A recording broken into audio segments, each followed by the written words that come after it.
Labą dieną visiems ir labas Miglė. Sveiki, visi žiūrintys, klausantis. Labas, Dovilė. Šiandien mes su Miglė tokia vėl paliesime vieną iš tų temų, kurias mamoms dažnai kelia nemažai streso. Mes jau kalbėjom apie tai, kad kartais miego klausimai sukelia labai daug nerimo, kartais primaitinimas būna tokia tema, kuri kelia vėlgi nemažai streso ir kur galbūt galima atsipalaiduoti. Ir dar vienas toks dalykas yra įvairios raidos lentelės, kuriuose parašyta, kada turi šliaužioti, kada turi vaikščioti, kada turi ką daryti, kada turi paimti pincetiniu ėmimu ir visi kiti dalykai, kurie nori, nenori mus pasiekia. Ir kartais, kai mes paimam lentelę ir žiūrim į savo vaiką, nu ne visada viskas sutampa. Ir Kaip ten ypatingai, būna, Miglė? tai vienareikšmiškai, ir ypatingai, jeigu tos lentelės arba ten koks, nežinau, Instagramo įrašas dar tokie būna, na, dažnu atveju labai griežti, kur parašyta 4 mėnesiai, 6 mėnesiai, 12 mėnesių, ar ne, nėra jokio rėžio. Arba jeigu būna tokie labai optimistiniai, kur, na, taip, vienas vaikas galbūt pradėjo vaikščioti 10 mėnesių, bet tai jokių būdų nėra taisyklė ir iš savo asmeninės patirties, na, negali to dėti kažkur kaip konstantos, o šiais laikais tam informacijos pertekliui tikrai yra ir tokių atvejų, plus yra kaiminių, draugių, kiemo, darželio vaikai, ar ne, kurie irgi ateina. Nepamirškim grupių įvairiausių, liepinukai, sausinukai ir panašiai. Ir kur tikrai, na, yra vaikų spartesnė raida, yra vaikų lėtesnė raida, tie raidos etapai jie gali persikeisti, mes gal apie tai truputėlį pašnekėsim paskui. Ir čia tikrai gali to streso būti per akis, kur tu žiūri tą vaiką ir jau rytoj turi verstis. Mhm. O vat ima ir nesiverčia, nes tuo metu visiškai kitais dalykais vaikas yra užsiėmęs. Ar tau pačiai teko patirti tokį, nu atrodo, nu, tu juk daug žinai visko ir žinai, kad vaikai vystosi visi labai labai skirtingai. Ar teko tau patirti šitą nerimą dėl lentelių ir Tai, patarimų? tai vienareikšmiškai, pradžioje atsimenu su Ema, jinai, kas liečia va, tą stambėją motoriką, ar ne, ten va, versti, sėstis, nebuvo labai ten tokia spartuolė, jinai mėgdavo pagulėti, pasivalioti, knygutes žiūrėti ir, pavyzdžiui, su apsivertimu, ar ne, tai jeigu lentelė rašo, kad ten apsiversti turėtų tarp 3 ir 4 mėnesių, ar ne, 5. Jau ten be vienos dienos 5 mėnesiai, nu nesiverčia ta mano Ema. Man stresas baisiausias, vaiko čia raida atsiliks, nes jeigu nesivers, tai tada nesisės, jeigu nesisės, nu, žodžiu, o. Jau sueina tie 5 mėnesiai, jau tą pačią dieną ten pas mane kineziterapeutės užrezervuotos, užregistruota, jau čia mankštos specialios, jau konsultuojas, jau kažką, nu ir apsivertė jinai už 2 savaičių. Ką? Būčiau ten kaip nors labai spec nemankštinus, nesikonsultavus, nu tai galbūt apsivertus už 2 savaičių ir 3 dienų.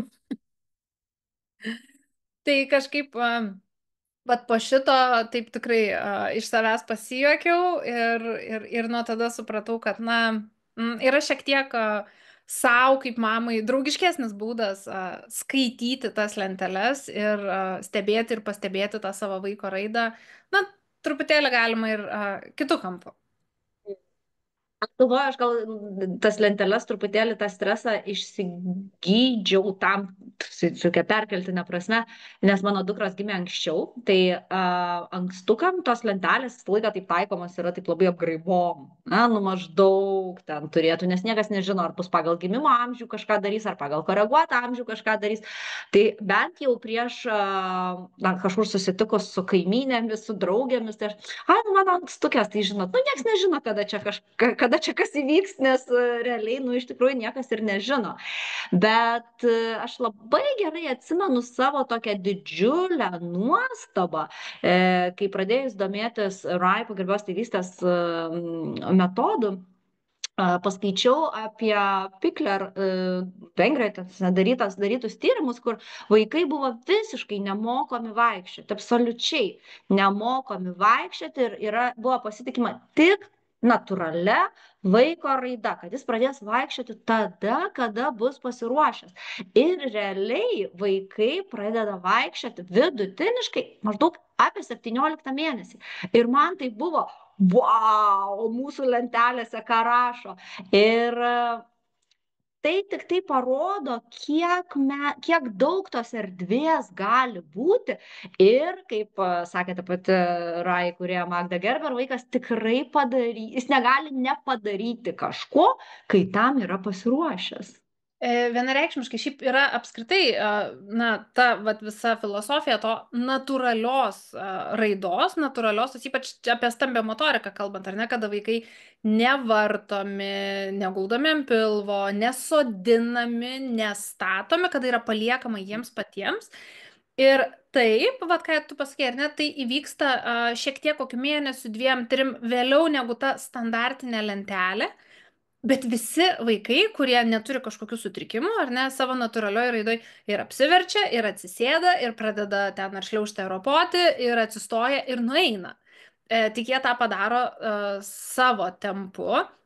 Ir kodėl šiais laikais, ar ne, tai nėra kažkaip labai rekomenduojama, todėl kad mes turim gan daug tų vadinamų konteinerių, mes turim gan daug autokėdutės, vežimai, gultukai, bounceriai ir taip toliau, kur vaikai šiaip, jeigu jau taip visiškai natūraliai, jie juose nebūtų. Tai kadangi mes turime šiek tiek kitokias sąlygas šiais laikais ir vaikai neturi tiek daug galimybių patys iš savęs, ar ne, lavintis, kas iš esmės yra vaiko tiesiog paguldymas ant kilimo. Nes turėtų būti ant žemės. Taip. Tai dėl to mes turime, ar ne, ir tą guldymą ant pilvuko, ir pratimus, ir mankštelės, ir viskas su to yra labai labai gerai ir sveikintina, ir tikrai, kai vaikas turi kažkokį raidos poreikį, ar ne, kažką mokinasi daryti, jeigu mes jį atliepiam ir padedam, paskatinam, parenkam tam vat, kažkokį žaisliuką ar priemonę, tai nuo to blogiau tikrai nebus. Bet lygiai taip pat yra svarbu, na, visų pirma, tai neperspausti ir neskatinti vaiko daryti to, kam jis yra dar akivaizdžiai nepasiruošęs. Nes čia jau kineziterapeutai irgi kalba, na, apie realią galimą žalą. Jeigu mes sodinam per anksti, ar ne, tai vaiko stuburas dar yra nepasiruošęs tokiai apkrovai, mes jį cikt, ar ne, o jo nugara dar nesilaiko tiesiai, ar ne, jis dar visas linksta. Lygiai taip pat negalima vaikų, na, statyti, ten už rankų paėmus skatinti, vesti anksčiau, negu jie pasiruošę, nes vėlgi tai yra, na, nėra balanso, kojytės nesistato tiesiai, jos gali krypti ir tai svarbu neperspausti, paskatinti, padėti, atliepti tai, ką mes matom, taip labai sveikintina, bet skubėti tikrai, na, nėra prasmės. Ir labai smagu, jeigu kaimynės vaikas pradėjo vaikščioti 10 mėnesių, tikrai nieko neatsitiks, jeigu jūsų vaikas pradės 12 ar 14 ar 15, jūs dar tik pasidžiaugit, kad jis ilgiau užsibūna vienoje vietoje, nes paskui lakstyti ir kai jau laipios ant visų baldų, atidarinės visus stalčius, tikrai tada kartais paklausit, kaip būdavo gerai, paguldai ant kilimėlio ir savo būna vienoje vietoje. Tai priskubėti tikrai nėra prasmės, tikrai visur spėsim. Tikrai visur tie mūsų vaikai nueis. Čia yra su žvaigždute, jeigu nėra ar ne kažkokių šalutinių indikacijų ar kažkokių raidos pakitimų, požymių, ligų ar kažko, na tai tokia atveju tikrai jau visada reikia tartis ir konsultuotis su gydytojais, su kineziterapeutais. Lygiai taip pat, jeigu atrodo, kad kažką matot, ar atrodo, kad kažką įtarėt, ar norisi vat tų žinių tokių, na, realistiškesnių, su neįkaltų vienu skaičiu, bet su rėžiais ar ne, su rekomendacijom, kaip galbūt skatinti. Tai vėlgi visą laiką pradėkit ne nuo grupių, ne nuo forumų, ne nuo internetų, bet arba keliaukit tiesiai pas tos srities specialistą, tai dažniausiai yra kineziterapeutas, ar ne, arba tada pažiūrėkit kokį seminarą, kur rasit viską sudėtum ten į 1,5 valandos, aiškiai, konkrečiai atsirinksit, kas jums svarbu. Na, atsirinkite tą informaciją, kurią kliaunatės ir kas yra jūsų gairės, nes tikrai kažkokia random lentelė ar, kaip sakau, kaimynės vaikas jokių būdų negali būti jūsų orientacija. Jūsų vaikas yra jūsų orientacija ir niekas geriau už patį vaiką nežinos, ko dabar būtent jam reikia dabartinėme jo raidos etape, nes vaikai ateina į šį pasaulį jau su tuo užprogramuotu kodu. Ar ne, mes kalbėjom, jie ar vienaip, ar kitaip jie išmoksta visko, jie visi pradeda kalbėti, jie visi ima šaukštą ir pradeda valgyti, jie visi kažkuriame etape pradeda bandyti nusitraukti palaidinę, užsidėti kelnes, jie natūraliai mus stebėdami, ar ne, na, jų ta raida vyksta, jinai vyksta iš jų vidaus, tai yra jų vidinė motyvacija, tai yra jų jautrieji periodai. Ir vaikai viso to mokosi, ar mes sufleruosim ar nesufleruosim, ir svarbu yra tik tais leisti vaikui judėti tuo savo tempu.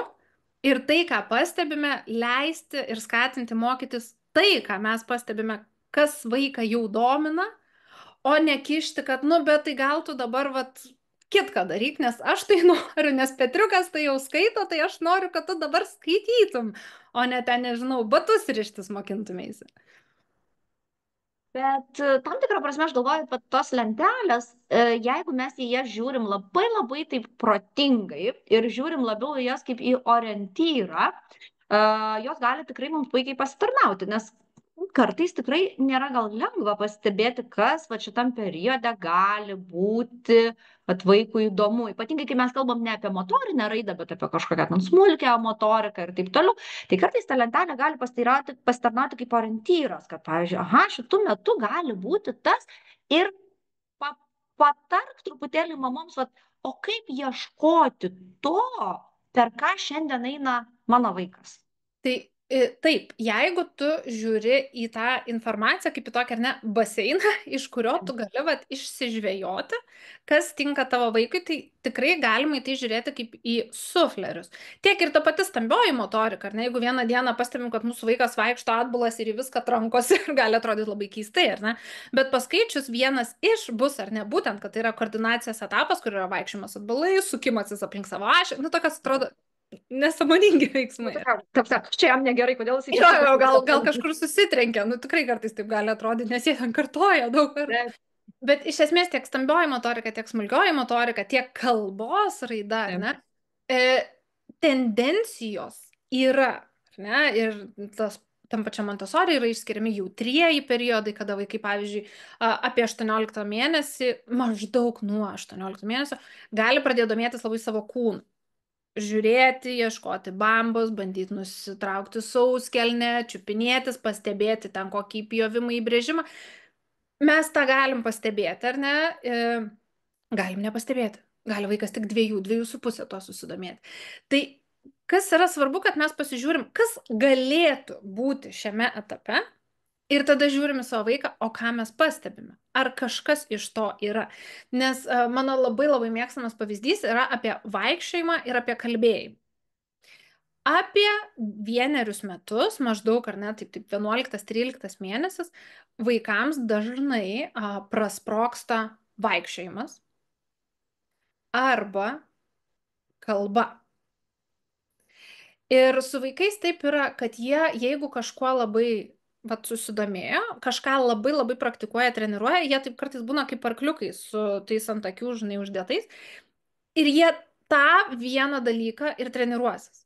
Tai, pavyzdžiui, jeigu vaikas yra, būna mama sako, bet jisai ten tiek daug gugavo, plepėjo ir staiga nutilo. Ir jis mėnesį laiko jau nieko nekalba. Bet jis pradėjo vaikščioti. Gal palei baldus, ar ne? Gal jau keli žingsnius savarankiškai nueina. Ir tikėtina labai, net netikėtina, tikrai, praeis koks mėnesius 2, vaikas jau vaikščios tvirtai, jis jau bus išsitreniravęs šitą, jis vėl pradės kalbėti. Arba jeigu, pavyzdžiui, vaikui labai yra kalbos etapas, vat apie tą 12 mėnesį atsiranda ten kokie ate, mama, ajų, ten koks ačiū, kažkokie va tokie ten au, miau. Bet jam jau metų, jis dar nevaikšto. Nu taip, nes dabar jis mokinasi kalbėti. Ir kažkiek, kiek reikia tam etapui, jis susirinks tų kalbos žinių, tada jisai nueis galbūt prie vaikščiojimų. Ir, mamos dažnai išsigąsta, kad, ar ne, kažkas pasikeičia, kažką nustoja daryti arba daro tik kažką vieną. Ypač išsigąsta, jeigu nustoja daryti, nes tarsi tas trupučiuką mus veda į visokias diagnozes ir taip toliau. Tai irgi tą reiktų užakcentuoti, kad yra labai normalu jeigu vaikas nustojo vieną ir pradėjo daryti kažką, tai susikoncentravo į kažką kitą. Tai nereiškia, kad jisai pamiršo, Taip, jis tik dabar taip. padėjo į sandėliuką. Taip, ir lygiai taip pat vaikai mokosi ar ne tokia spiralėje, vis gilyn, gilyn, gilyn. Ir pavyzdžiui, jeigu ten su kažkokiu vienu žaislu labai žaidė ir op, visiškai nebedomina, nebegrįžta. Bet kažką kitą suka. Yeah. Ne? Žiūrėk, praėjo 3 mėnesiai, jisai grįžo prie to paties žaislo, bet daro jau kažką su juo sudėtingesnio. Reiškia, jisai su to įgūdžiu neria dar giliau. Ir taip veikia vaikų mokymasis, taip veikia vaikų smegenis, todėl visada yra geriausia, bet aš pasižiūriu į tą baseiną, ar ne, kas maždaug gali būti šitame amžiuje ir aš žiūriu, ką vat, žvejoja šiuo metu mano vaikas ir imu tą ir padedu jam lavintis būtent tą atliepdama jo raidos poreikius, nes kaip taisyklė, jeigu vaikas dabar mokinasi vaikščiot, kalbėkim, guguokim, bebenkim, mes jam į veidą kiek norim, jisai kalbėti nepradės, nes jam tas dabar yra tiesiog neaktualu. Ir vaikai turi tą labai didelę vidinę motivaciją, jie turi tos jautriosius periodus, į kuriuos jie neria ir jie geriausiai visada išmoks tai, kas ateina jiems iš vidaus, kam poreikis, ar ne tas pašaukimas. Tai todėl ir sakau, kad, na, ne kaimynės vaikas, ne lentelė, bet vaiko jau esamo čia poreikio, jau esamo susidomėjimo atliepimas visada turėtų būti mūsų prioritetas. Ir žinojimas, kad, na, dabar čia fokusas, paskui ateis tas fokusas kažkur kitur. Ir kad nebūtinai viskas turi vykti vienu metu ir nebūtinai viskas turi, va jau čia 12 mėnesis, 1 gimtadienis ir jau viskas, jau ir kalba, ir vaikšto, ir viską daro vienu metu. Daro ir viską daro arba kažkokia tai tam tikra tvarka. Ir aš visą laiką atsimenu, kai mano dukros buvo mažas, iki 1,5 metukų, mes labai važiuodavo pas mus į svečius mergaitę, tokio paties amžiaus. Ir pavyzdžiui, mano dukrų buvo labai, pirmasis tas toks buvo labai stipri stambioji motorika. Tai jos, kai tik išmoko vaikščioti, gal dėl to, kad namie buvo pikler trikampis, bet jos visur lipdavo, jos lipdavo tvorom. Atvažiavus pažįstamą mergaitę, lipti tvora, ar net ir to pačiu pikler trikampėje atrodė, no, visiškai misija neįmanoma, bet jinai plodavo katučių virė košę ir maniškės toj vietoj žiūrėdavo ir sakydavo, o, matai kaip gali būti. Tai ką tas rodo? Tas rodo, kad gali būti visiškai, jų gimimas yra 2 mėnesių skirtumu. Tai yra to paties amžiaus vaikai, bet pas vienus vaikus pirmiausia stambioji motorika, joms tai buvo įdomu. Na? O čia kažkokia kalba, smulkioji motorika, kažkokia tai virų košę daryti. Buvo daug įdomiau. Ir vienas variantas yra ok, ir kitas variantas yra ok. Bet žinai, tu sakai, 2 mėnesiai to paties amžiaus vaikai.